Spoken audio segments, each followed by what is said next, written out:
Hello, everybody. I wanted to touch base on the idea of fear, which I link to childhood, which I link to adulthood, which I link to the process of self-care and historic or generational health. So, why is fear so powerful? Generally, I find that we're afraid of fear, not afraid of the thing that we associate with fear. Um, that's just being a side note. Let's get into our actual topic for today. So, fear essentially is best seen when we say that fear is caused by feeling like you're lacking the ability to overcome a certain situation.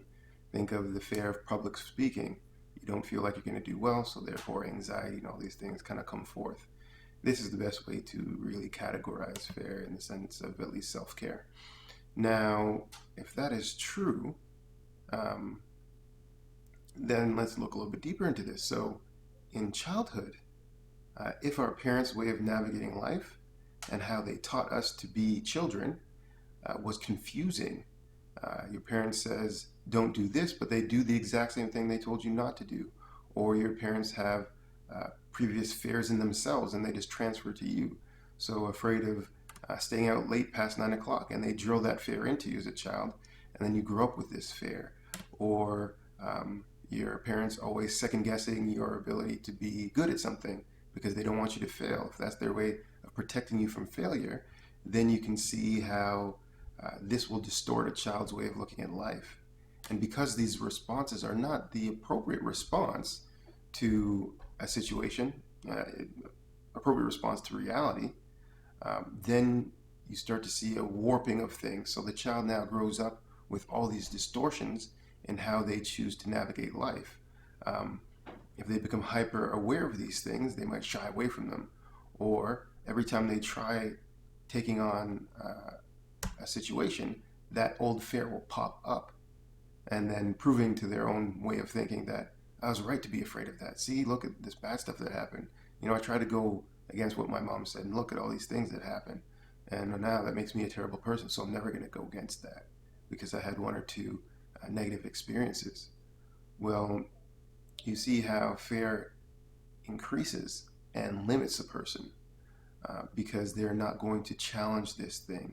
They're already using the warped way of navigating life, so it proves itself to be true. But if we change the kind of behavior or belief, then ultimately that fear dissipates. Are you really afraid of being out at 9 o'clock, or is that thing something you've always followed? And this shows how important it is to challenge these things. Ultimately, all parents will do this. There's not particularly that most parents are going to deal with their own personal issues before they have children and be able to kind of give a child a life not having these kind of compensations. But where we kind of really fall short is in the later on recognition of these things. So we really lack guidance in teenagehood and adult life for the younger people.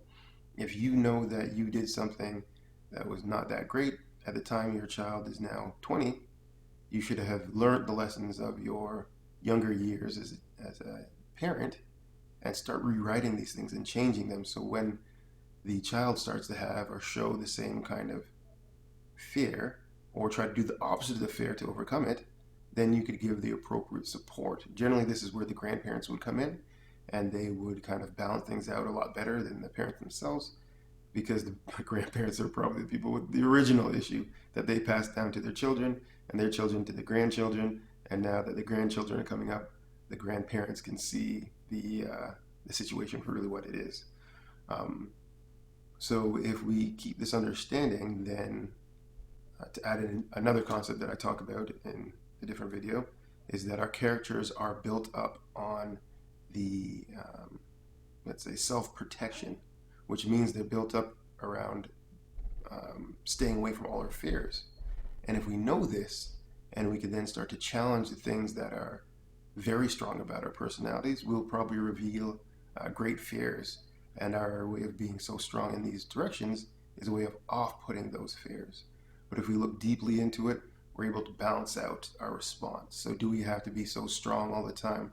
Do we have to be so shy, afraid, bashful, all these things all the time? Probably not. We should balance out our personalities, temper it with a little bit of reflection on why we were afraid of these things and why our personality is built to be so defensive in different areas. And against defense is protection against fear. Fear is not having the skills to overcome a challenge or the appropriate skills. And then altering beliefs. When we take a look at our beliefs, we see that maybe reality and what we're thinking don't line up, which generally is the disappointing factor. If I think that everybody should be afraid because it's so dangerous out there, and I meet people who are not afraid and take on life very boldly, then this, in its sense, is very offensive to my belief, and I'll dislike those people or think they're too brash or rough or have no manners, and in this way I further repress that part of me that really wants to come out.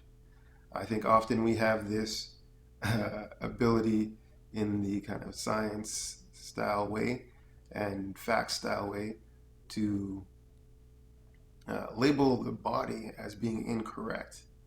I think that's fairly false. I think we should say that the body is correct. So what language are we using to understand the body? Maybe we're incorrect in our interpretation, which is most likely true. Our body does not overreact to things. We might not know what to do with a large reaction that the body has. But that's generally because we're kind of shying away from personal growth, because that's very hard and challenging, and it's easier just to say that the body is wrong. So that is a part of self-care wisdom. We always say that the body is the truth keeper and will not lie to you and will give you the absolute facts of the reality that we live in. And it's for us to find the style of language that best interprets these facts in a way that's progressive towards our growth. So I really wanted to go over that concept. It's a new one to work with in our way of navigating self-care, but I see that it's very powerful, and it brings together a lot of factors in the sense of personal growth and being able to take on our fears and challenges, to be more precise. And in this way, we always give room for ourselves to be empowered and become stronger and better. We can say that most challenges or illnesses, in a sense, stem from the lack of the ability to take on personal growth, which is very challenging, and that is just what that is. But we do have to muster up the self-discipline and grit, toughness to take on these challenges, because it is a challenge that will never dissipate. So even if you decide not to take it on directly, it won't go away. So in that sense, it's better to kind of build on the skills to take on the challenge and therefore grow from it, as opposed to hiding and running and protecting from it instead of superseding it. All right. Thank you very much for listening. Hopefully that's insightful and helps you think a little bit deeper. Again, always take what I say and put it to the test of life. Use it, challenge it by trying to prove it right. And if it's proved wrong, then you have your own self-philosophy to work on. And that's a step towards your version of self-care and what that might better do for you in a practical case. All the things I talk about are they're generally pretty practical, but they are the theory behind self-care and the philosophy behind it, and its application can change depending on the situation, the person, and the resources that person has to take on a challenge. Always keep that in mind. Thank you very much.